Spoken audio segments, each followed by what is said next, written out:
যে সংসারে এই কাজ করা হয় সেখানে লক্ষ্মীর কৃপায় কখনোই সুখ সমৃদ্ধির অভাব হয় না। পরিবারের সদস্যদের আর্থিক উন্নতি হয় এবং সব কাজে সাফল্য লাভ করা সম্ভব হয়। হাই, আমি রাখি, আপনারা দেখছেন রাখির পৃথিবী।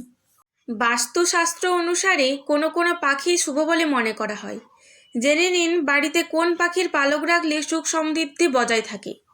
বাস্তুশাস্ত্রে বিভিন্ন সামগ্রীর মতোই পশু পাখিরও বিশেষ গুরুত্ব রয়েছে। বাড়িতে অনেকেই পশু পাখি পুষে থাকেন।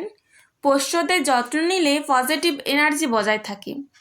জ্যোতিষশাস্ত্র বলেছে বিভিন্ন পশু পাখি বিভিন্ন গ্রহের সঙ্গে সম্পর্কযুক্ত। সংসারে পশু পাখির উপস্থিতি আর্থিক অবস্থাকে উন্নত করে। ঘরের কার্নিশ বা ছাদে পায়রা বসে আমরা রোজ এই দৃশ্য দেখতে পাই। জ্যোতিষ মতে পায়রা পাখির বিশেষ গুরুত্ব রয়েছে। বাস্তুশাস্ত্র বলেছে বাড়িতে পায়রা ঝরে পড়া পালক রাখা অত্যন্ত শুভ।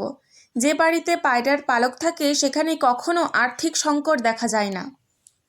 তবে মনে রাখবেন, বাড়িতে যে পালকটি রাখবেন তা যেন পায়রার গা থেকে নিজে নিজেই ঝরে পড়ে। ভুলেও পায়রার গা থেকে আপনি পালক খুলে নেবেন না। এই কাজ করলে নেগেটিভ এনার্জির কারণে আপনার বড় ক্ষতি হয়ে যেতে পারে। কিন্তু এবার সবথেকে বড় প্রশ্ন হলো পায়রার পালক কিভাবে এবং কোথায় রাখবেন। পায়রার গা থেকে ঝরে পড়া পালক সাদা কাপড়ে মুড়ে ঠাকুর ঘরে রেখে দিন।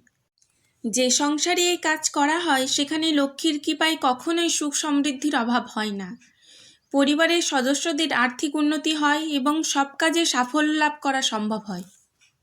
ভিডিওটি ভালো লাগলে একটি লাইক, ফলো এবং সাবস্ক্রাইব করবেন।